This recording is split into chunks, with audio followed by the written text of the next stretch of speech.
Welcome to Bridge the Gap, a show where we aim to build a bridge of understanding between opposing views. Each episode, you'll see our participants sit down to discuss some thought-provoking statements. It is my duty to explain racism to those who do not understand it. If they disagree with the statement, they'll leave their seat and allow those that agree to explain themselves. I feel like there's just genuinely there's people that are from different backgrounds, different upbringing, that they don't understand a lot of things. Those that disagree then return and express themselves to the rest of the group, hopefully building a bridge of understanding. But is it your duty? That's the word. That's the word that was really shook me. Not your job.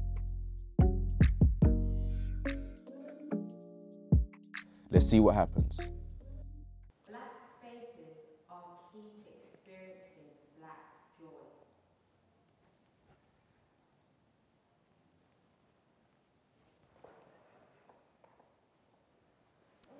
It's amazing when I see people like me, man, in certain environments. Like these days, yeah, I go to it was at Wireless recently, and backstage was just full of bare people, like, you know what I mean? It's like, yo, the brothers, the sisters, you know what I mean? I'm like, this is, and I just felt like, because we've done Wireless a few times, and I'll take it back to that very first time. So I saw the Post Malones, it was lit, but now this time it was like, there's more people, my brothers, my sisters there, and it just felt even better. Like the experience felt much better. Like, you know what I mean? So I embrace that, man. I feel like a great example is like stepping off the plane in Africa. And you just think, I'm home. Like nothing feels like out of place. Yeah. Nothing feels like, even the heat that's banging your chest, you're just thinking, I thank you. Like, you're thinking, and you're walking through the airport and you're just seeing black, and you're just thinking, wow, like we exist and we exist loudly and we exist in numbers. And we're in a country where we're a minority, do you know what I mean? So we exist in numbers and it's beautiful. Yeah, absolutely. I think for me it was like when I started lecturing last year and I introduced myself to my class and I legit got emails and DMs from my students. Like it was such an amazing feeling for them to see someone like them in their 2-year, 3-year journey. And I was just like, wow, this is so needed. Like I get it because in uni I didn't have any black lecturers at all. And I deeped it when they came to me because I was like, oh my gosh, yeah. I didn't have any teachers that looked like me at all in my whole 3 years. So I can imagine what that might have felt like for them, do you know what I mean? And that relatability, me being young, whatever, and for them to feel like they have to let me know is so, do you know what I mean? That brought me a next level of joy. And even in class now, the energy is just different because they feel safe to be like, yeah, like, I can be me, like, do you know what I mean? And I think that's just so important. So I think creating a space like that where, like you said, you're around people that look like you can relate and celebrate. Yeah, exactly. Exactly. It's so I think it's important. even so I love about like this generation and just like the younger generation, they're just so open. They'll be like, thank you for being here. Whereas like back in the day, you probably just think, I'm allowed to say that, I'm gonna get detention, are they gonna mark me low, are they gonna, do you know what I mean? Like, and it's a positive thing, but you still felt like there was a restriction to say it. So they're just very forward. Yeah. And I love it.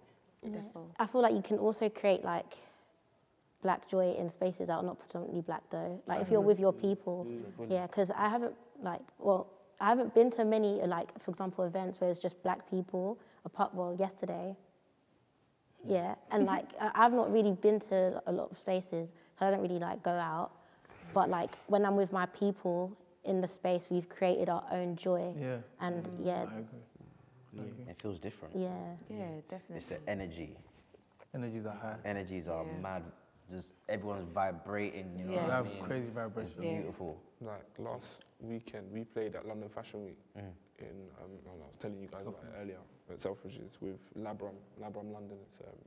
It's amazing, shout out to Labram. Amazing designer who bridges the gap between West Africa and the diaspora via Sierra Leone. Yeah. He actually developed the Olympic kit that they're using, what they're using in the Olympics. And the fact that all the models were black, instead of just sitting down and looking at clothes, there was a large black band in the middle as the centerpiece, which is us, as the centerpiece for that runway.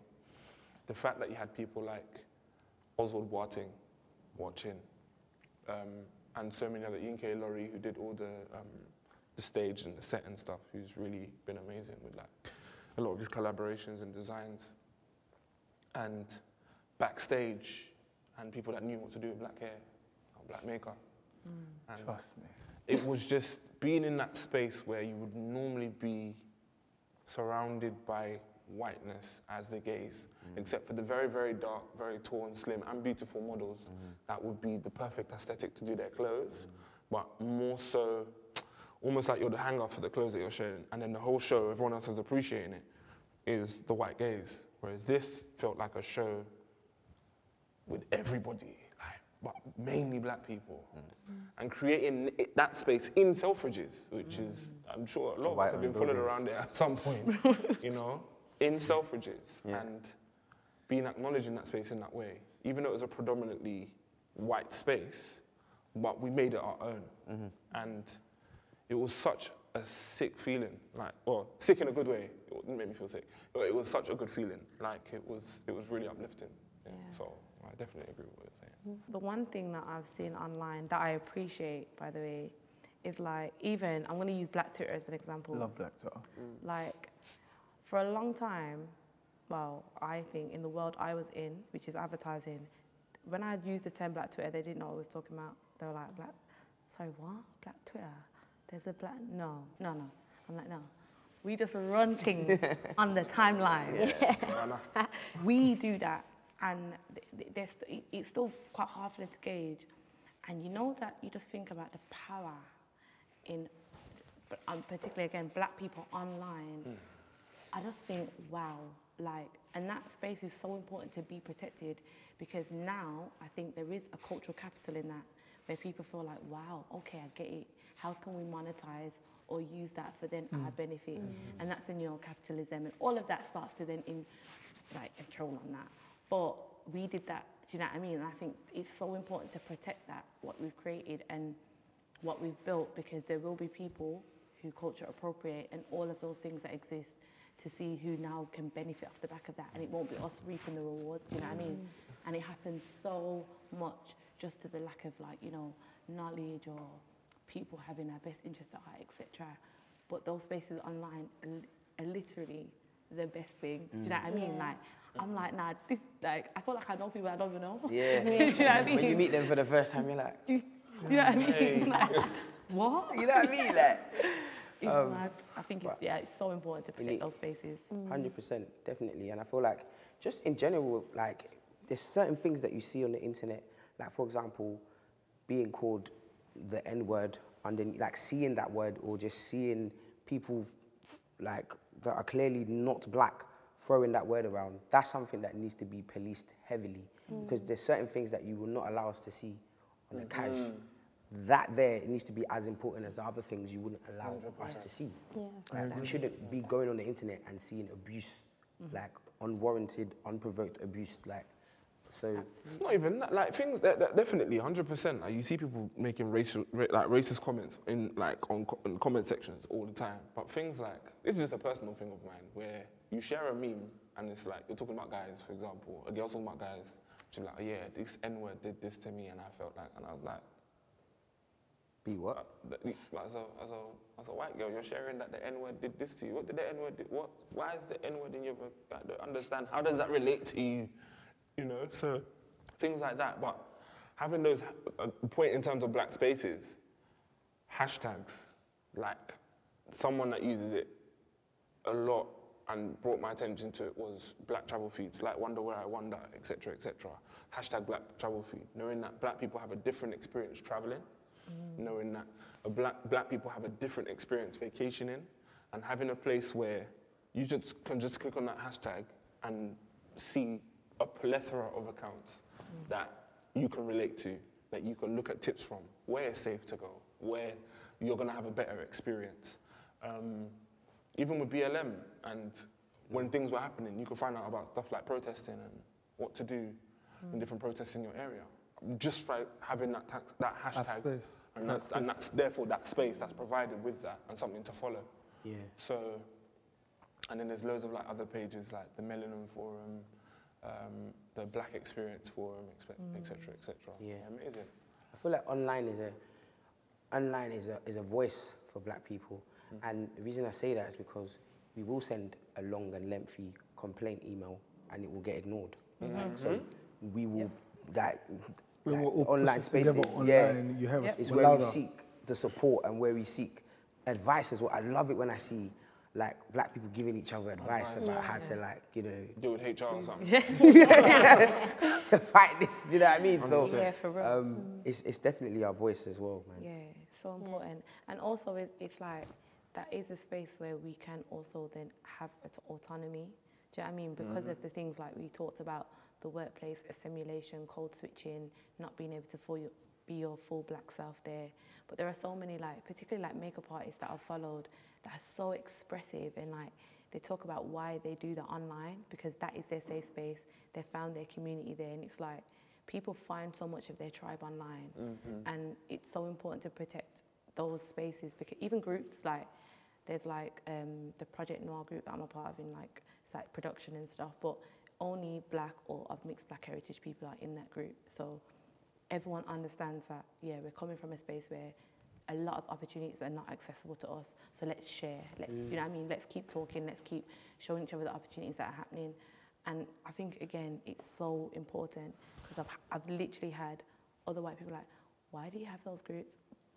Because you have everything already. Do you know what I mean? It's like, it's so important to protect them, because it genuinely isn't just given to us, so we have to create them for ourselves. I think, I don't know, I kind of want to be a little bit of a marvel and be like, we can also create our own. I can also be a little bit like, oh, you know, but ultimately they're created by people that can control the real levels, and if you know what I'm trying to say, like, it's not really controlled by us. There's hierarchy. Yeah. So like, maybe, yeah, it's important, and maybe it would be nice if, I don't know, we created one for us alone. Like, I can't think of many only black platforms that are owned by black people. Yeah, like Well, we'll get to that through stage. and through. Do you know what I mean? Inshallah, we'll get there. Yeah, we'll get to that stage. Do you think that we as black people, can feel safe in a world, or in a world that, or in a country even, that's not even, where we are basically the minority? No. I disagree, you know. But the only reason why I say that, and maybe this is just due to my own like life experience, I haven't spent that. I'm from Jamaica, and my parents are from Jamaica, and my mum has a home back there and everything. And I recently holidayed out there, and although I love it, I cannot settle there. And the simple reason is just mentality, and particularly even being a woman.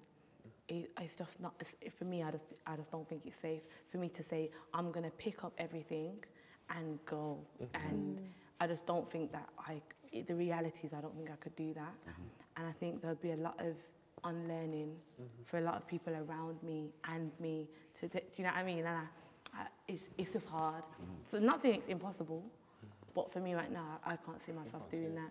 But I do feel like, and again, it is about like, you know, I want to live a nomad lifestyle. Sometimes I want to be here, I want to be, do you know what I mean? But it's like, I think there's also within our own community a lot of layers, a lot of layers of things that we need to go through and fix before we say, boom, we're going to settle here and here. Do you know what I mean? Like corruption, like lots of different things and lots of different reasons. But yeah, I personally don't think.